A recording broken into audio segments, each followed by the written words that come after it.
Hey, it's ZillaJam17 here, back with another video, taking a look at some drops that happened last week. So yeah, Biollante, our favorite plant kaiju queen. I just rewatched this movie at Alamo Drafthouse on Sunday, so pretty fresh in my mind about the amazing movie that is Godzilla vs. Biollante. And along with that, we got some drops coming in. So first off, shout out to Articulation Series. He always does a really good job of breaking down the Monsterarts reveals and things like that. So I want to give a shout out to him.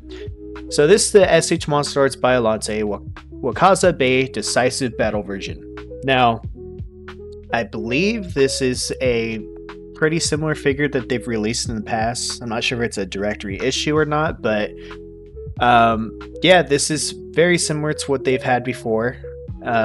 For a while, this was kind of the only, at least up to my knowledge, the only articulated beast form Biollante that was out there.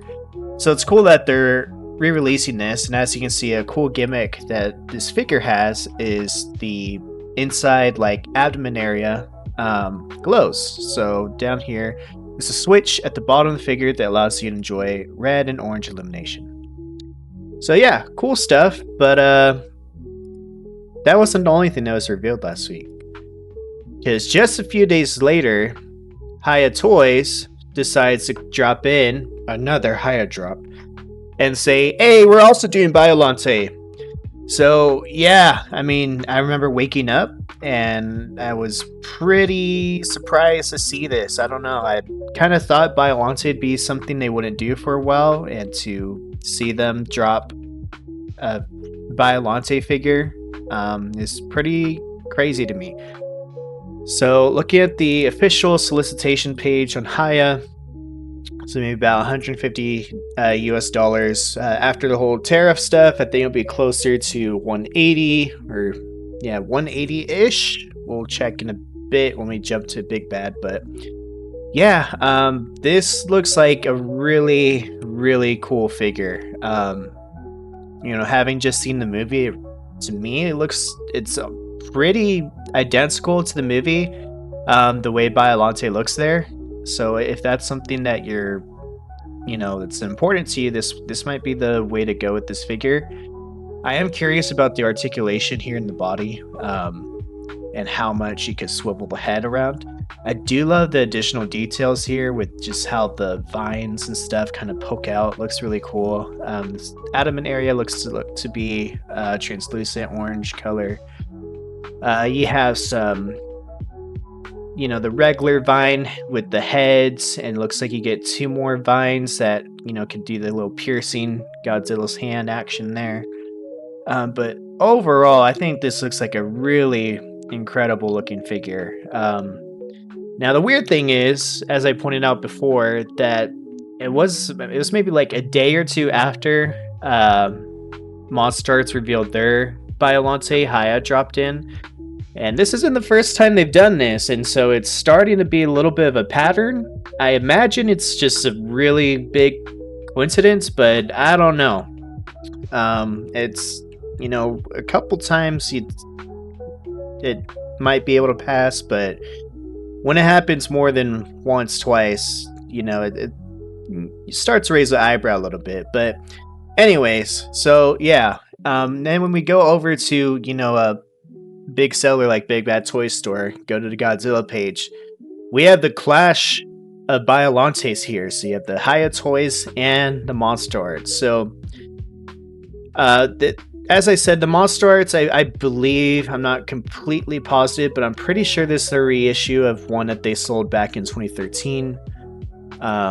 If you want to get a good idea of this figure, definitely check out ShinRobjira's review of it.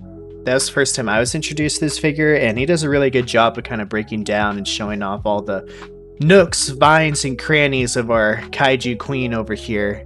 But yeah, so if you're wanting to see, you know, what this figure has to offer, I would definitely check out his video. I'll link it down in the description. But yeah, so a big thing with these two is, you know, of course, the usual differences between Hiya and Monsterarts is Monsterarts usually more expensive, and as you can see over here, this is a pretty pricey figure, and you know, the times are a little tough out here to be a collector, so I feel like that's going to be a determining factor for sure. So the Monsterarts is coming around to $300, whereas the Hiya, after, you know, all that tariff junk, it's going to be closer to $180. So definitely something to consider. You know, always like to say, collect responsibly, you know, weigh the pros and cons of each figure. I think, you know, before, as I said, the Monsterarts was kind of the, as far as I know, there might be another figure out there, but I think it was the only kind of articulated Biollante figure option that we had, beast form. I know Super 7 has the rose form, but the beast form Biollante, I think this is kind of the only one out there. So it's cool now that we have more options, especially the thing that Hiya has going for it is, you know, it's a cheaper option. And personally, I like the way the Hiya monsters look compared to their Monsterarts. You know, at the cost of some stylized or articulation, they usually look pretty dang close to what they look like in the movie. And for my shelving purposes and displaying, I kind of like my figures to be fairly close to how they look in the movies. But I'm really pumped about this. This is also my wife's favorite kaiju from Godzilla, since I've introduced her to that beautiful world, and so, you know, I'm a bit biased in wanting this figure. But otherwise, I mean, I'm really curious because Hiya is supposed to be in San Diego Comic-Con this summer, so I'm wondering if they have this prototype available for people to see and maybe not hands-on. I don't know if they'll let them do that, but, you know, get more information about that. So we'll have to see what happens at that time. But I think that'll be it for me. I just want to kind of highlight the clash of Biollantes that is going on. If you remember, not too long ago, Monsterarts revealed that they're going to be working on a Kaiser Ghidorah release, and then sure enough, not too long after, Hiya decides to swoop in and say, hey, look, check out our Kaiser Ghidorah. So again, like, there's starting to be a pattern here. I'm fairly certain it's just a big coincidence, but who knows. Either way, we now have more options. Choose the figure that's best for you. What do you think about these two figures? You know, I didn't really get into depth about, or go deep into, you know, what's different about these figures, but you can kind of see for yourself. Big thing is like the vines here are, you know, segmented pieces. The vines on here, I think, are like PVC wiring. So, you know, things like that. I think this looks more accurate to how Biollante looks in the movie, but this is definitely a cool stylized version that you could tell. I mean, just from these pictures, I think has more room for articulation, so posing and things like that, and has the cool light up features. So, you know, do your research, see which figure's best for you. That will be it for this video, and I will see you next time. Goodbye.